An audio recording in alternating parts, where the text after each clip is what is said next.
Hermanos, estamos ya en nuestro estudio de doctrina cristiana los miércoles y vamos a estudiar el capítulo 46 que se titula Disciplina Saludable, del libro del doctor R.B. Kuiper, que se llama El Cuerpo Glorioso de Cristo. Las semanas anteriores hemos estudiado el tema de la disciplina eclesiástica y continuamos, ¿verdad?, el día de hoy con este capítulo, disciplina saludable. Entonces vamos a ir leyendo y comentando, hermanos. Las marcas de la verdadera iglesia son tres, ya las conocemos: la sana predicación de la palabra de Dios, la debida administración de los sacramentos y el fiel ejercicio de la disciplina.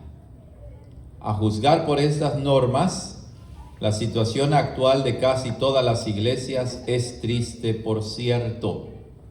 ¿Qué está diciendo el doctor Kuiper? Está diciendo que, pues no todas las iglesias ponen en práctica estas tres marcas y peor aún, la mayoría de iglesias ni siquiera las conocen, ¿verdad?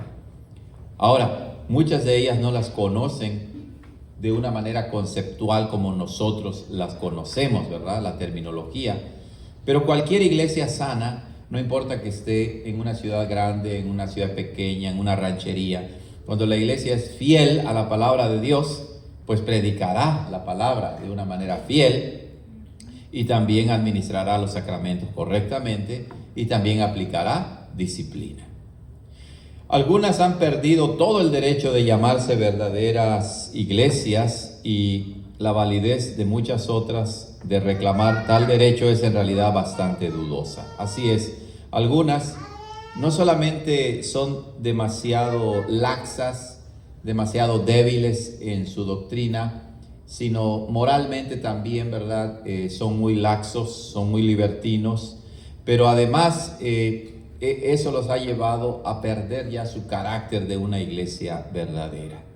En lo que a la disciplina se refiere, muchas iglesias la descuidan por el temor de ver reducido el número de sus miembros y así disminuida su gloria. Es cierto.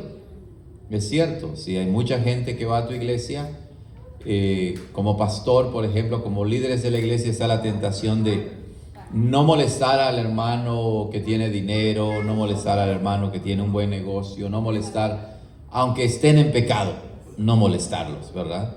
Porque eso podría alejarlos de la iglesia. Pero la verdad es que la iglesia que deja de ejercer disciplina seguramente perderá su propio respeto, como también el respeto de los de afuera. Claro, la gente que está dentro de la iglesia, de una iglesia débil, de una iglesia laxa, es decir, que no vive de acuerdo con los mandamientos de Dios, la gente misma dentro de ella llega a darse cuenta de que en realidad uno puede vivir como desee. Y por eso es que la gente va a iglesias y a veces, no siempre, pero mayormente las iglesias hay iglesias muy grandes y muy llenas porque saben que allí no dan cuentas de nada. Saben que allí los pastores, los líderes de la iglesia no son responsables para mantener la santidad de la iglesia. Y claro, la gente de afuera también se burla y ya no respeta a la iglesia porque dicen, bueno, pues puedo vivir como quiera e ir a esa iglesia y no me dicen nada. Puedo vivir en adulterio, puedo vivir en borracheras, puedo vivir en drogas y no pasa nada. Y entonces dicen, bueno, la iglesia no es en realidad diferente al mundo no cristiano. ¿O a qué voy a la iglesia? No hay razón de ir a la iglesia. Extraño como pareciera ser, hermanos, el mundo hoy en día desprecia a la iglesia precisamente porque se ha vuelto tan mundana, al igual que el mundo. Mundana es una expresión bíblica que significa vivir de acuerdo con la corriente de este mundo. ¿La recuerdan? En Efesios.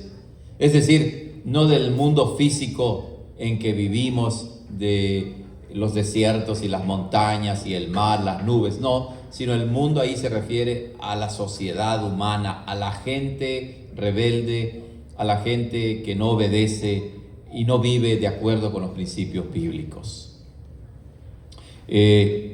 Entonces, los miembros mismos de la iglesia en general ya no tienen orgullo de ser miembros porque ya no llevan consigo ninguna distinción. Claro, hay gente que se llama cristiana, pero no son miembros de ninguna iglesia. Ellos mismos no se dan cuenta de la importancia de ser diferentes, de distinguirse de una comunidad no cristiana. Pero recuerden que en el libro de Hechos, lo hemos estudiado, en el libro de Hechos 11, fue la gente de afuera que al ver la vida coherente de los cristianos en Antioquía de Siria, los llamaron por primera vez cristianos. Qué hermoso, ¿verdad? No quiere decir que los amaban y los querían y los respetaban, no. Muchos de ellos sufrieron persecución, pero la comunidad no cristiana podía ver y podía distinguir: estos no son como nosotros. Estos realmente aman a su Cristo, se identifican con Él y viven como Él les ha mandado. Por otra parte, el fiel ejercicio de la disciplina siempre aumenta la gloria de la iglesia. La gloria de acuerdo con la palabra, la gloria que Dios mismo le concede a la iglesia. No estamos buscando la gloria, la fama o la reputación de la sociedad a nuestro alrededor.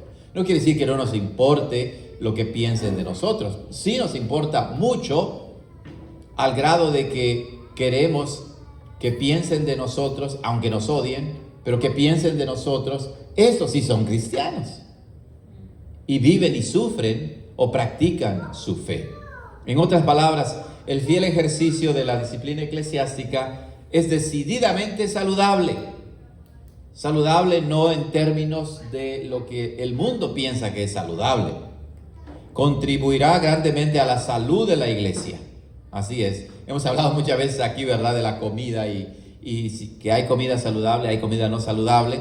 El mundo en general, que no cuida su salud, pues para ellos lo saludable tiene una connotación, ¿verdad? Para otros que nos preocupamos por la salud tiene otra connotación. Bueno, más o menos de una manera espiritual podemos aplicar esto. Para el mundo, una buena iglesia tendrá un significado, pero para la iglesia de Cristo, basada en la palabra de Dios, una iglesia saludable es la que se conforma o vive de acuerdo con los principios bíblicos, con lo que Dios quiere, no con lo que la gente quiere, ni mucho menos con lo que el mundo allá afuera quiere de la iglesia. ¿Comentarios, hermanos? Eso es la manera de introducción. ¿Algún comentario o pregunta hasta ahora? Bueno, los siguientes aspectos de la disciplina eclesiástica, recuerden, eclesiástica significa la iglesia, ¿verdad? Lo que pasa es que la palabra eclesiástico, proviene del griego que se encuentra en la misma Biblia, eclesía.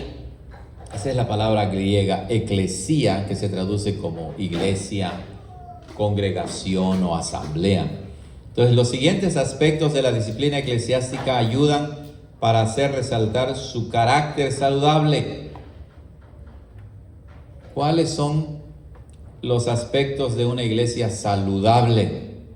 Uno ve a las personas y dice: él está saludable, ese no está saludable. ¿Pero por qué? Oh, porque puedo ver esto.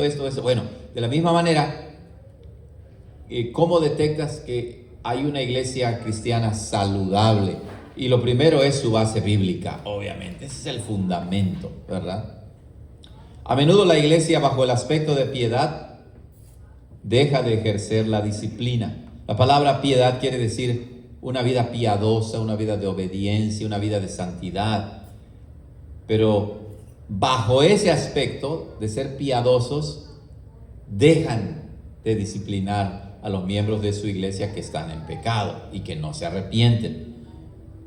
Se dice, por ejemplo, que Dios cuidará de su iglesia y que Él es lo suficientemente capaz de hacerlo sin que necesite de ayuda humana. Como que si Dios eliminara los medios para gobernar a la iglesia, y entonces Él directamente gobierna a su iglesia. No, Él lo puede hacer sin duda alguna, pero esa no ha sido su voluntad. Su voluntad es que Él, Padre, Hijo y Espíritu Santo, gobiernan su iglesia a través de pastores, ancianos gobernantes, diáconos y en general a través de todo el cuerpo de creyentes. También se dice que disciplinar a los miembros descarriados de la iglesia es contribuir a su destrucción antes que a su salvación, porque es más seguro que tal medida resultará en que se vayan de la iglesia. ¿Le suena familiar eso? Exacto, ¿verdad? Pero ese es el temor que hay, ¿no? Una iglesia que no está fundamentada en la Biblia tendrá ese temor, porque piensan que de uno depende que los hermanos estén en la iglesia o se vayan de la iglesia. Y claro, si disciplinas espiritualmente a alguien, hay el gran riesgo de que se vaya de la iglesia, y no queremos que se vaya de la iglesia. Y entonces toleras el pecado dentro de la iglesia y ya no se está honrando a nuestro Señor Jesucristo. Así como está contribuyendo a su destrucción. Exactamente, al grado que Apocalipsis nos habla acerca de las iglesias de Asia, y a una de ellas le dice que ya ha dejado de ser iglesia de Dios y se ha convertido en sinagoga de Satanás. Entonces el temor de que se vayan no le permite a muchas iglesias ejercer disciplina, practicar disciplina. Pero la palabra de Dios claramente requiere el ejercicio de la disciplina en la iglesia. Claro, ese es el punto. Es lo que la palabra de Dios dice, no lo que nosotros decimos. Los que desprecian la disciplina pretenden ser más sabios que Dios. Y eso es un vicio, no una virtud. Nadie es más sabio que Dios. Su sabiduría la plasmó, la dejó en la Biblia. Y Él nos dice allí cómo debe gobernarse la iglesia. Y cuando alguien presenta una alternativa distinta, pues está diciendo: Señor, me parece que aquí no eres lo suficientemente sabio, y entonces haremos a un lado tus mandamientos para imponer los nuestros. Bueno, de los pasajes de la Escritura que innegablemente prescriben la disciplina eclesiástica, que la mandan, que la ordenan, se pueden citar los siguientes. Jesús enseñó en Mateo 18, que ya lo hemos leído, que si un miembro de la iglesia peca contra otro, la parte ofendida, después de tratar en varias formas de traer al ofensor al arrepentimiento sin resultado positivo, debe informar a la iglesia, y si el ofensor no hace caso a la iglesia, hay que tenerle por gentil y publicano. ¿Ok? Entonces Mateo 18 habla de un caso de disciplina, de pecado, ¿verdad? Alguien ofende a otro, hay que tratar de solucionarlo a nivel personal, hablar. Si no se puede, llevar a 1 o 2 testigos, y si ni así, llevarlo a la iglesia. Entonces, el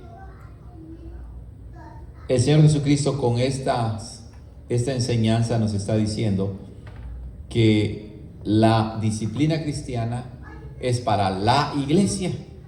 Por eso dice, si no hace caso a la iglesia. Y dicho sea de paso, eso indica la importancia de que seamos miembros de la iglesia, ¿verdad?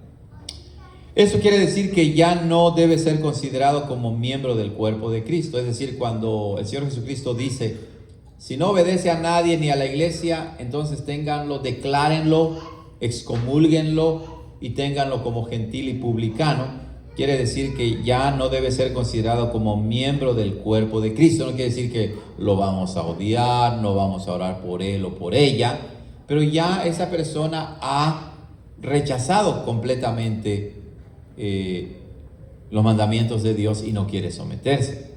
El apóstol Pablo ordenó a la iglesia de Corinto. Hoy empecé a leer Corintios, hermano, Primera de Corintios, una carta fascinante del apóstol Pablo. Y entonces ordenó a la iglesia de Corinto que quitase de en medio de ellos al miembro que estaba viviendo en el pecado del incesto. ¿Lo recuerdan en 1 Corintios 5? Un pecado tan atroz, tan vil, que un hijo estaba viviendo con la mujer de su papá. Eso da más o menos a entender que el padre se había casado con alguna mujer joven y entonces el hijo joven y su madrastra joven vivía con ella. Terrible, ¿no? A eso se le llama incesto. El incesto sucede cuando dentro de los lazos sanguíneos, ¿verdad?, entre padres e hijos hay una relación sexual ilícita. Creo que le iba a decir, si dice incesto es porque era su mamá. O sea, no era su mamá, era su madrastra. La idea es... No hay lazos sanguíneos. Sí, pero el pecado estaba haciendo contra su padre también. Ese es el incesto, ¿verdad? Vivía con la esposa de su padre. Por eso no lo expliqué bien. Parece que el padre se había casado con una mujer joven que no era la mamá de su hijo, era la madrastra, y entonces el hijo vivía con la madrastra, imagínense. Y era miembro de la iglesia. Y la iglesia de Corinto, ¿verdad? La iglesia de Corinto toleraba ese pecado. Imagínense, toleraba ese pecado. Y el apóstol Pablo dice: quiten a ese perverso de medio de ustedes. Pablo no dijo, bueno, sí, para que no se vayan, no digan nada, ¿no? Porque no. El mismo apóstol Pablo instruyó al evangelista Tito, en Tito 3:10, al hombre que cause divisiones, al hombre que enseñe herejías, después de una y otra amonestación, deséchalo. El capítulo 13 del Evangelio según Mateo contiene la parábola del Señor sobre el trigo y la cizaña. ¿Lo recuerdan? El campo está listo para sembrar y el dueño sembró trigo, buena semilla, pero vino su enemigo y sembró cizaña, hierba mala, en el mismo terreno. Aquí Jesús habla de eso porque el trigo y la cizaña, las plantas, se ven iguales. Y no puedes distinguir hasta que ya son maduras y echan fruto. Y entonces dices, ok, esta es la cizaña, este es el trigo. ¿Ok? Cuando el trigo y la cizaña aparecieron, los siervos del dueño de aquel campo le sugirieron que les permitiera quitar la cizaña. El dueño no se los permitió porque había peligro de que destruyesen también el trigo junto con la cizaña. O sea, si arrancaban la cizaña, podrían arrancar también el trigo. Además de que, como se parecían mucho, no sabía si estabas arrancando trigo o cizaña. En lugar de ello, les digo que dejaran crecer juntamente lo uno y lo otro hasta el tiempo de la cosecha. Entonces el trigo sería recogido en el granero, en tanto que la cizaña sería atada en manojos para ser quemada. Así enseñó Jesús: los hijos del reino y los hijos de este mundo serán separados definitivamente al fin de la historia. Entonces, dense cuenta cómo allí Jesús habla, como vamos a ver al rato, con esta parábola del trigo y la cizaña, habla de que en el fin del mundo, en el juicio final, se revelarán los verdaderos creyentes. Pero también tiene relación con la vida de la iglesia. Sí, hermana Arle. Porque dice que no arranquen la cizaña porque puede haber peligro de arrancar. Correcto. O sea, en términos de las plantas, las dos razones eran que estaban muy parecidas, ¿no? Y durante su crecimiento no podías distinguir exactamente cuál era trigo, cuál era cizaña.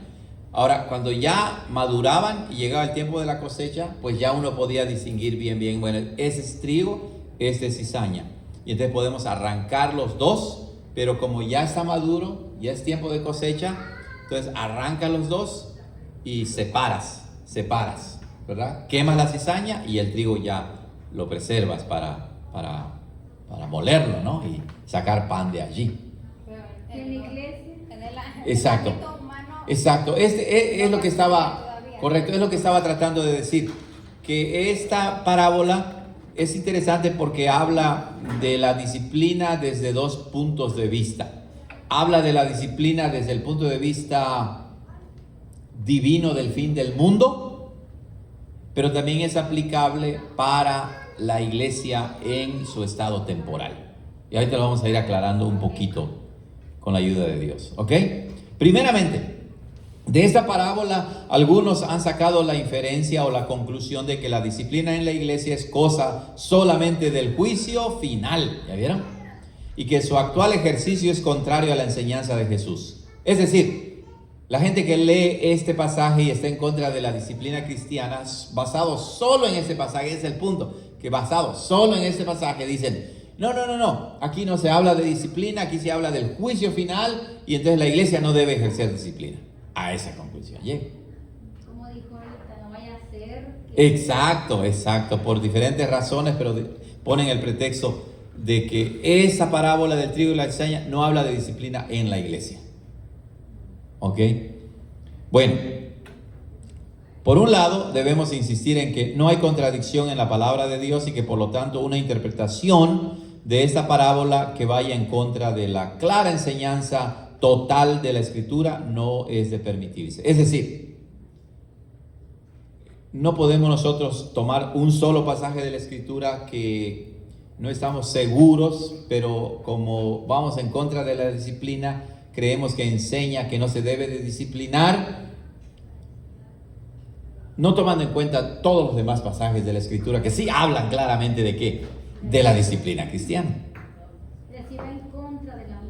Y va en contra de la misma palabra de Dios decir, basado en un pasaje solamente, no se debe ejercer disciplina cristiana, cuando hay otros pasajes de la Biblia que dicen, sí se debe ejercer disciplina cristiana. Entonces no se le debe dar ese entendimiento. No se le, exacto. Ahora, si el pasaje realmente está hablando solamente de lo que va a pasar en el juicio final, uno dice, ok, está bien, hay la libertad de decir, solamente habla del juicio final, pero no tengo que llegar a la conclusión de que entonces no se debe ejercer disciplina en la iglesia. Esa sería la diferencia. Cuando habla de, por ejemplo, arrancar Sí. a cizaña, de no arrancarla porque es Correcto. peligro de arrancarla. Sí. La trigo. Sí, hermana. Me viene a la mente cuando dice atar y desatar. O sea, déjalo ahí. Podría tener una relación. Porque estarías a lo mejor desatando a un hermano que le diga así. Claro. O no sé. No sé, tal vez, no sabría decirte a ciencia cierta si haya una relación directa. Tal vez indirecta sí, pero directa no. Pero vamos a continuar porque creo que algunas cosas se pueden aclarar. Dice, entonces, ¿cuál es el principio de interpretación bíblica, reformado, sano? Que no debemos hacer que la Biblia se contradiga, porque la Biblia no se contradice. Pero cuando decimos una cosa, no tomando en cuenta otras partes de la Biblia, entonces por un lado la Biblia dice, sí debe haber disciplina cristiana, y por un pasaje que nosotros entendemos a nuestra conveniencia, decimos, no debe haber disciplina cristiana. Oye, entonces estás diciendo una contradicción. En realidad no es la Biblia la que se está contradiciendo, eres tú, ¿verdad? Sí. Se podría decir que, un poquito, porque aparte, ¿qué es el beneficio de haber varios gobernantes de la iglesia? Porque quizás de uno puede ser que se lleva bien, que es su amigo. Claro, sí, hermana. La hermana Silvia está comentando, ¿verdad? Que aunque no directa, pero indirectamente, un principio importante del gobierno de la iglesia es que el gobierno, el poder y la autoridad no resida solo en una persona. Eso no es sano en ninguna institución, en ninguna sociedad, ¿no? Que el poder resida solo en una persona. Lo sabio es que haya una pluralidad de líderes, ¿verdad? Y en la iglesia ese es el caso. Por eso hablamos de que nuestra iglesia tiene una forma presbiteriana de gobierno. ¿Qué es presbiterio? Es una palabra bíblica, de hecho, que significa presbítero o pastor. Entonces, son diferentes pastores, ancianos que gobiernan la iglesia, no solamente uno. Y es correcto. Si hay alguien que se inclina por no disciplinar a a su compadre con el que se lleva muy bien, pues el otro le va a decir, no, aquí no se aplica eso. Primero es la honra de Cristo que la de mi compadre. ¿Verdad? Así es. Entonces, por otro lado, aquellos que concluyen de esta declaración de Jesús, cuando dice el campo es el mundo, así lo dice él, ¿verdad? El campo es el mundo.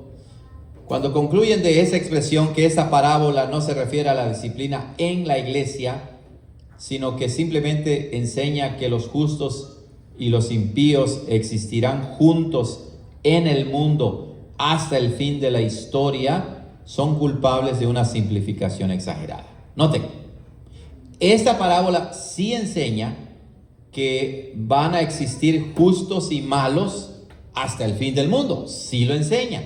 Pero decir que solo enseña eso y no tiene ninguna aplicación para la vida de la iglesia, eso la verdad es muy simplificado, muy simplista. Porque cuando vemos todo el contexto en el que habla Jesús, Él no está hablando del mundo en general. El trigo y la cizaña es una parábola que cobra sentido en la enseñanza de Jesús dentro del contexto del pueblo de Dios. Que de acuerdo con la Biblia, el pueblo de Dios es la iglesia. Que un hombre del Antiguo Testamento ejercía Dios. Claro, así es, ¿cómo no? Los mataba. Así es, tenía todo un cuerpo de leyes, ¿verdad? Dado a los israelitas. Entonces, decir que porque Jesús dice el campo es el mundo, decir aquí no habla de la iglesia, es un argumento muy pobre.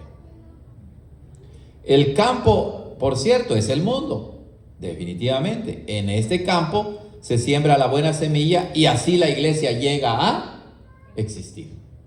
Claro, porque la iglesia está en el mundo. No, así dice Jesús. El Señor Jesucristo dice, no ruego que los quites del mundo, sino que los guardes del mal. ¿De quién está hablando allí? De su iglesia. El apóstol Pablo también en Corintios, de hecho, dice, les mando que no se junten, que no dejen de juntarse, ¿cómo?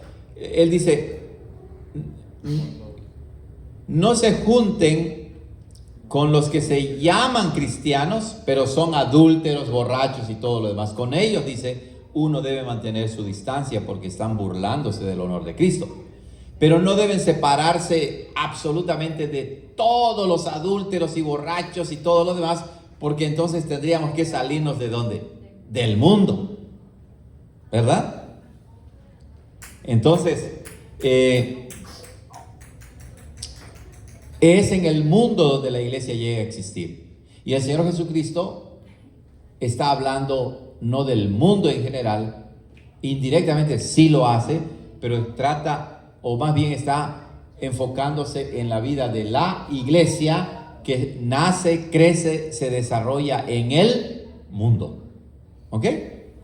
Bueno, pero Satanás siembra la cizaña entre el trigo y así introduce a los hijos del malvado dentro de la iglesia.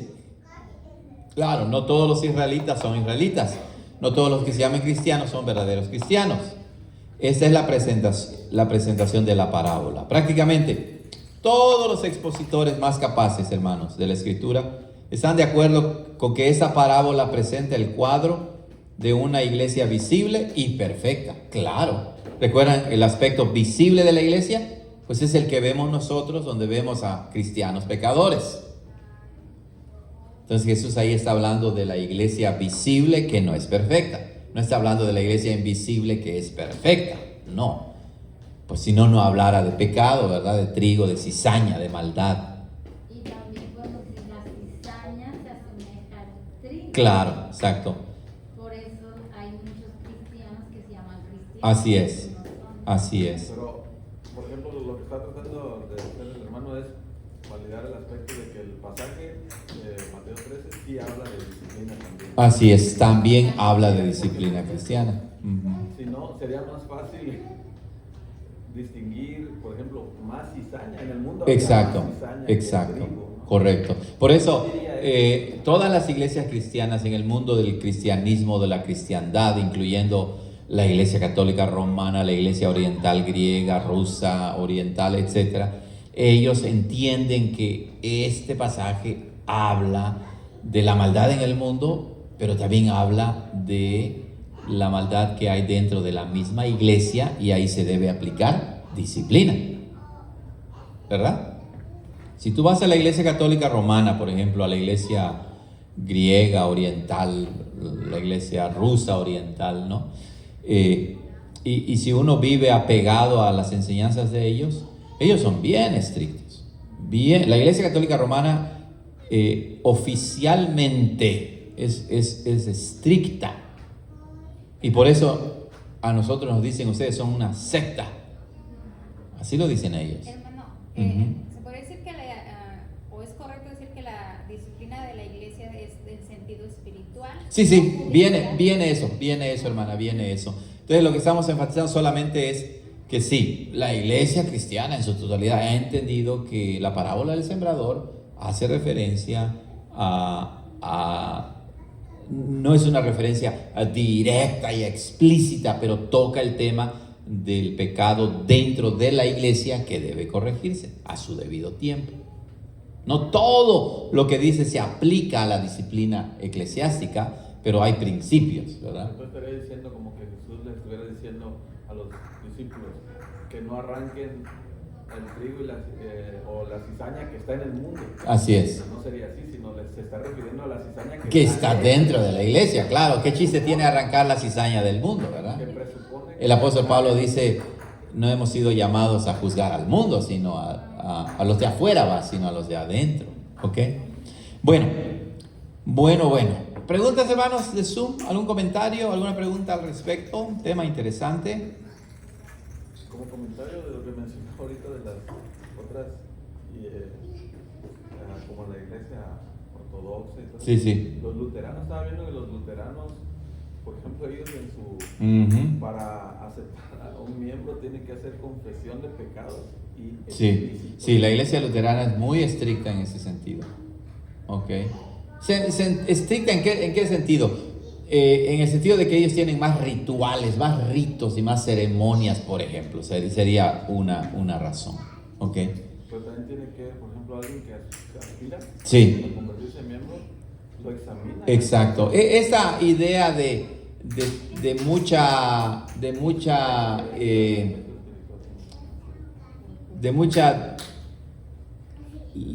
debilidad, de mucha laxitud, de mucha informalidad, en realidad es el fruto del evangelicalismo moderno, de las iglesias contemporáneas, modernas, de iglesias evangélicas que no se identifican con nadie. Somos cristianos y ya. Y aquí alabamos y brincamos y cantamos y se acabó. Y cuando le dices: oye, ¿y qué es la iglesia entonces? Oye, ¿ustedes aplican disciplina? ¿Qué? ¿No? O hay unas que se van al extremo opuesto. Es pura disciplina, ¿no? Pero entonces, esta actitud así floja, de un cristianismo flojo, informal e irresponsable, no se enseña en nuestras iglesias, ni se ha enseñado ni en la iglesia antigua, ni en la iglesia reformada, luterana, metodista, ni en la iglesia católica romana, ni en las iglesias ortodoxas. Es fruto, lamentablemente, de nuestro tiempo, de una sociedad completamente indiferente, irresponsable e informal. Entonces, a la gente obviamente le gusta ir a ese tipo de iglesias, porque voy cuando quiero, hago lo que quiero, y ahí nadie me pide cuentas ni nada, ¿no? Y se acabó. Pero no esa es la enseñanza de la Escritura. En la enseñanza de Jesús acerca del reino de Dios y la iglesia, el doctor Guyper cita a un autor que se apellida Voss. Él escribió y ofrece una explicación muy razonable sobre esta parábola. Vamos a ver. Los discípulos tenían la noción tan prevalente entre los judíos de esos días que la primera obra del Mesías a su llegada sería la completa separación del bien y del mal. Es decir, mataría a todos los enemigos de los judíos y a ellos los liberaría, ¿no? Jesús en esta parábola corrige esa noción al declararles que la completa separación no ocurrirá sino ¿hasta dónde? Hasta el fin de los tiempos. Y que mientras tanto el reino, que es la iglesia, debe participar de las limitaciones e imperfecciones en las que vive, ¿verdad? Entonces, la parábola sí enseña que al fin del mundo habrá la completa separación en que Dios enjuiciará a todos y dirá: estos sí son verdaderos creyentes, estos no son verdaderos creyentes. Y los que no, al fuego eterno. Y los que sí, a la vida eterna. ¿Ok? Así entendida, la parábola de la cizaña constituye una seria advertencia contra los excesos de la disciplina eclesiástica, claro, particularmente contra el punto de vista de que los hombres son capaces de determinar infaliblemente quiénes son nacidos de nuevo y quiénes no lo son, y que confiados en su supuesta infalibilidad deben establecer una iglesia perfectamente pura. Ese es el otro extremo, y también ha existido en la historia de la iglesia que hay iglesias que se apartan de todos y dicen: somos la única iglesia verdadera, y si tú vas a esa iglesia, no es una iglesia verdadera, está podrida, nosotros somos los únicos cristianos. Y claro, es el pastor el que decide todo, o el sacerdote, o lo que sea, y entonces si cometiste algo, él te habla como si fuera Dios y te dice: ya estás condenado. ¿Han escuchado ustedes últimamente esa idea no bíblica en lo absoluto de que un pastor le da cobertura a otros pastores? ¿Verdad? Está bajo cobertura. ¿Cobertura de quién? Pues la mía, obviamente, ¿verdad? Cobertura quiere decir cuidado, gobierno, ¿no? Claro, siempre es el pastor que es más importante y que su iglesia es más grande. Él como que siente que tiene la autoridad de darle cobertura, de darle protección a todos los demás, o incluso validez, ¿vale? Imagínate, incluso darle validez. Y uno les pregunta: oye, pero ¿quién te nombró a ti el papa de esas iglesias? ¿Quién te nombró a ti para que hagas esto? Porque tienen un concepto completamente equivocado del gobierno de la iglesia, ¿verdad? Entonces hay unas que de plano son completamente informales e irresponsables, y la gente vive como quiera en esas iglesias. Y el otro extremo es que se la pasan condenando a todos los demás. Y si hiciste algo allí que no estuvo bien en algún momento, le cayó mal al líder, ¡boom!, ya estás condenado. No, el término medio es conocer los principios de gobierno que enseña la Biblia, para no caer en extremos, para no caer en arbitrariedades. ¿Ok? Entonces, lo que nos enseña la parábola, entre otras cosas, porque enseña muchas cosas, es que mientras la iglesia esté en este mundo, será una iglesia imperfecta. No esperes encontrar una iglesia perfecta. Pero tampoco pongas eso como pretexto para decir: podemos vivir como querramos. No. Pero de ninguna manera prohíbe esta parábola el ejercicio de la disciplina eclesiástica, ni siquiera desanima a la iglesia de hacerlo. Ni siquiera eso. ¿Preguntas, hermanos? Antes de avanzar, porque aquí viene el tema que mencionó la hermana Silvia: el carácter espiritual de la disciplina eclesiástica. Su fundamento bíblico, así es, lo vemos allí, ¿verdad? El fundamento bíblico. Y ahora, ok, debe haber disciplina. ¿Qué clase de disciplina? Y es una pregunta importante. La autoridad de la iglesia difiere mucho de la del Estado. Aquello se indica por los símbolos bíblicos de los dos. Es decir, la iglesia nos da símbolos, señales que se refieren al Estado y que se refieren a la iglesia. La espada es el símbolo bíblico de la autoridad civil, es decir, del gobierno civil, del Estado. Se dice del magistrado o gobierno civil en Romanos 13:4, porque no en vano lleva la espada, pues es servidor de Dios, vengador para castigar al que hace lo malo. Pero las llaves son el símbolo bíblico de la autoridad eclesiástica. Ya lo vimos, ¿verdad? Las llaves del reino. Jesús dijo a Pedro, como representante de los 12 apóstoles, sobre quienes está construida la iglesia: y a ti te daré las llaves del reino de los cielos. Y todo lo que atares en la tierra será atado en los cielos, y todo lo que desatares en la tierra será desatado en los cielos. No le dijo a ti te doy la espada. No. Aunque, tristemente, cuando no se entiende correctamente la disciplina eclesiástica, la disciplina que muchas iglesias han ejercido en la historia de la humanidad y que ejercen hasta ahora, se parece más a una disciplina de la espada, del gobierno. La Iglesia Católica Romana tiene una historia muy triste al respecto. Si no te sometías, no solamente te excomulgaban, sino hasta te podían matar físicamente. Te perseguían. Tristemente, otras iglesias lo hicieron también, que salieron de la Iglesia Católica Romana porque dijeron, esto no está bien. ¿Cómo voy a matar a alguien simplemente porque no cree en lo que nosotros enseñamos? Y muchas iglesias que también se llamaban cristianas empezaron a perseguir a otros grupos. O sea, esto muestra la imperfección de la iglesia.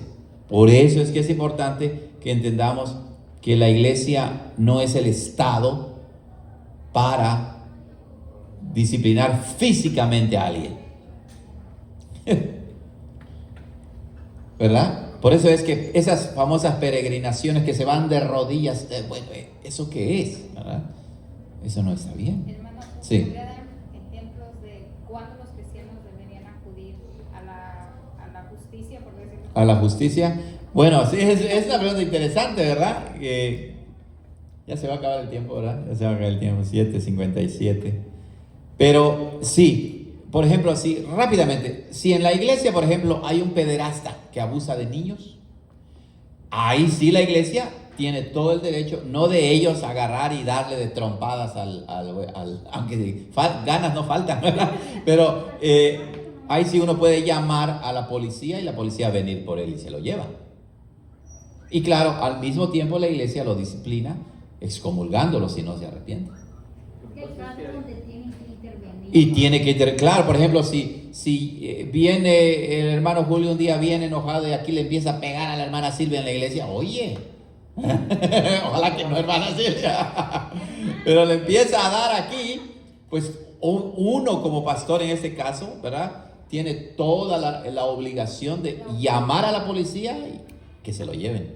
Como también hay casos donde la policía pues no puede interferir. Exacto, pero si yo digo, hermano Julio, por ejemplo, no, él me dice, no, pastor, no estoy de acuerdo en que usted interpretó ese pasaje de la Biblia así. Ah, bueno, entonces llamen a la policía. No, pues no, ¿verdad?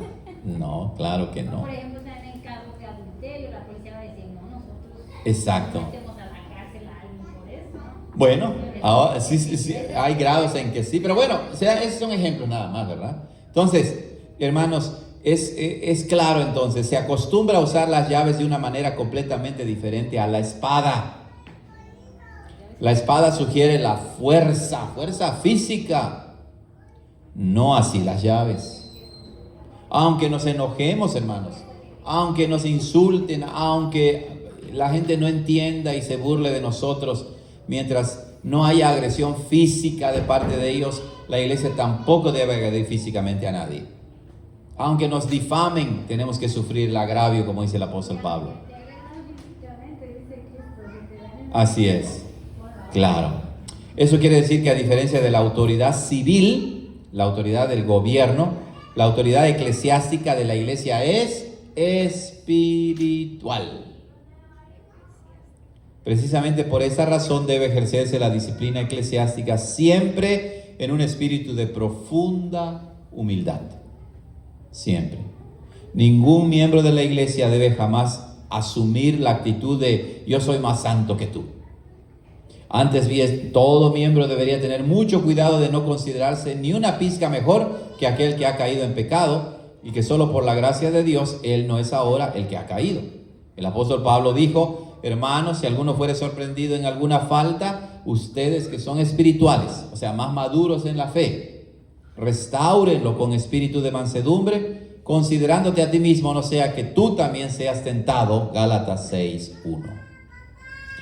Los métodos de la disciplina de la iglesia difieren de los que aplica el Estado. Eso debe quedar claro, hermanos.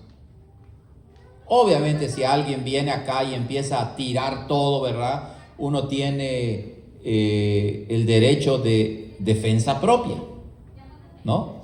Y entonces uno puede arrestar a esa persona en el sentido de someterla, pero llamar a la policía. ¿Ok? Fuerza, no para agredir, sino Para calmar y defender, claro, uno puede hacer eso.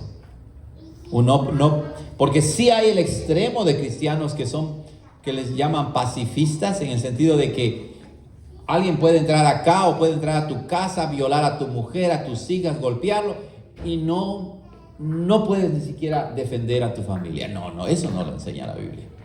Eso no es correcto. Uno tiene el derecho de cuidarse en defensa propia, de cuidar a su familia. Pero bueno, no queremos irnos por otro lado, ¿verdad? Entonces, el Estado muchas veces emplea la fuerza al tratar con los criminales, pero la iglesia en su trato con los miembros culpables jamás debe usar la fuerza. La iglesia debe contentarse con aplicar medidas espirituales como la persuasión, tratar de convencerlos con la palabra y amonestarlos o exhortarlos hasta ahí. Hasta ahí. Pero tampoco usar esto como un medio de manipulación, porque en muchísimas iglesias esto es común.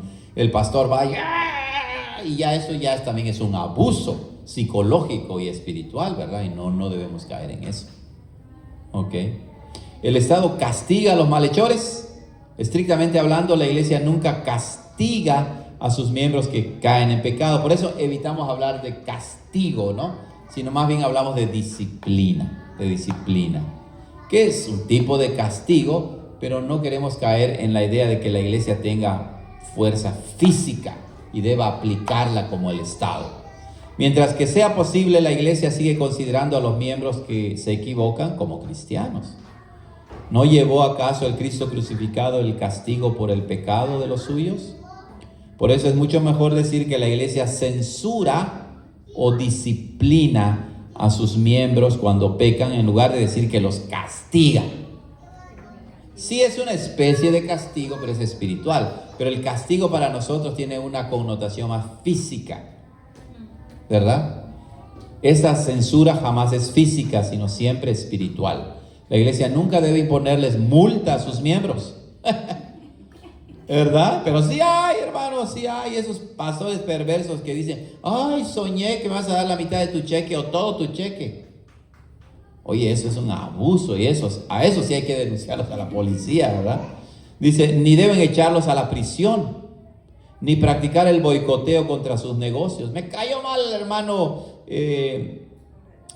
Humberto. Ay, hermanos, vamos a armarnos y vamos a echar tierra ahí en su negocio.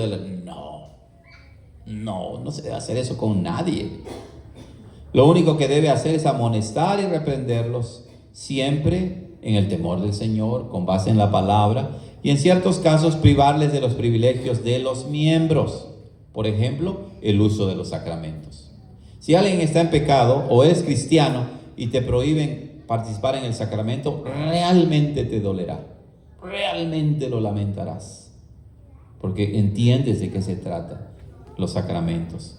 Aún la excomunión debe quedar estrictamente en el terreno espiritual. Cuando se llega a ese grado triste, simplemente es excomulgar, decir que son gentiles publicanos, pero no ir más allá de ello a una difamación pública, a agredirlos físicamente, a no brindarles ayuda de ningún tipo. No, nunca debe llegar a ese punto. ¿Ok? Ahí está, hermanos, ¿alguna pregunta hasta ahora? Porque la clase continúa y ya vamos a terminar, lo vamos a terminar la siguiente semana, ¿verdad? Pastor, Ok, sí, hermana Socorro. Adelante, hermana Socorro. Hace rato escuché repetidamente que dijo que la iglesia católica era estricta. ¿En qué? ¿Todos dicen lo que les da la gana? No, hermana, no. Oficialmente. Y estamos hablando de la Iglesia Católica Romana como institución. Es verdad, al nivel popular, hermana, es cierto, ¿verdad? Pero no solo en la Iglesia Católica Romana pasa eso. Ustedes lo saben, en su experiencia, ¿verdad? Cuando venimos de otras iglesias evangélicas, la gente hace lo que quiera ahí.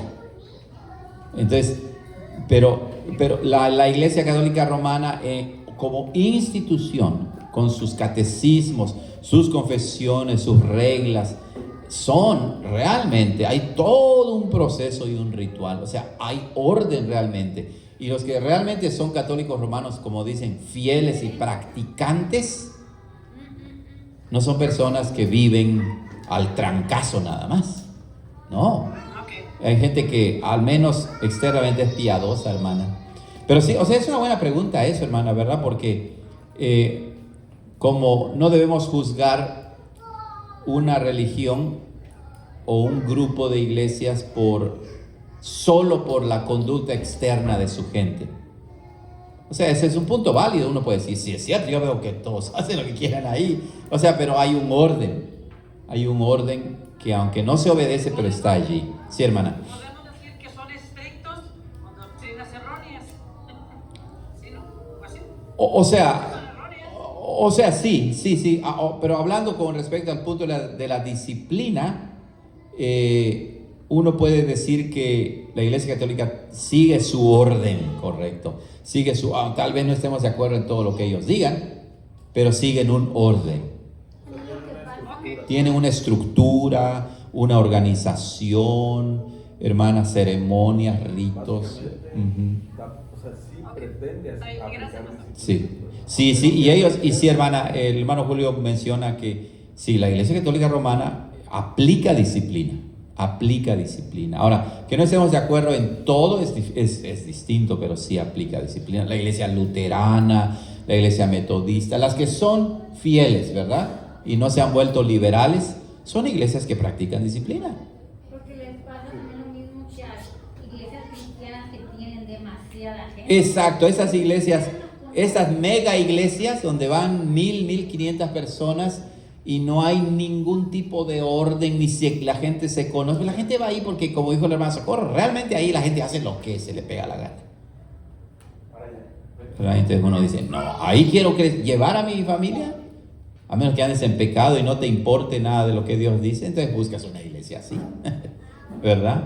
Interesante el tema, ¿cierto o no? Interesante el tema. Entonces, vamos a concluir, a menos que haya alguna pregunta, comentarios, hermanos de Zoom, alguna pregunta, comentarios.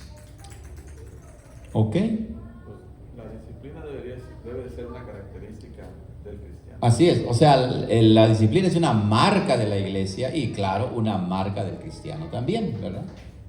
O sea, uno no podría, por lo mismo que Sí. dice la Escritura, no podríamos concebir a Dios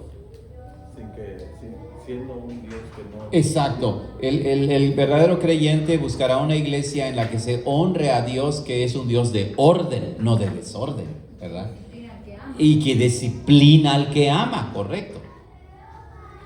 Entonces, si estás en una iglesia, te dices, oye, esta es una iglesia donde realmente se practica disciplina, donde realmente se cuida el rebaño de Cristo, donde realmente hay orden, etcétera, etcétera. Por eso ayudan estas clases, para encontrar una iglesia. Muy bien. La disciplina va bien conectada a la unidad de la iglesia. Sí, claro, hermana, todo contribuye a la unidad, así es. Correcto. Bueno, 8, 9, entonces ya se pasó el tiempo, vamos a hacer una oración, ¿verdad? Vamos a hacer. Padre, gracias por ese tiempo que nos regalas de estar juntos estudiando tu palabra. Oh Señor, ayúdanos a ser humildes, ayúdanos a ser sencillos, ayúdanos a alejar de nuestra mente algún aspecto de superioridad, porque no lo somos. Y ayúdanos a honrar a Cristo nuestro Señor, que ama a su iglesia y que ha dejado un gobierno para su iglesia y disciplina espiritual para su iglesia. Perdona nuestros pecados cuando pecamos contra ti, Señor. Cuídanos en esta noche, en Cristo Jesús. Amén.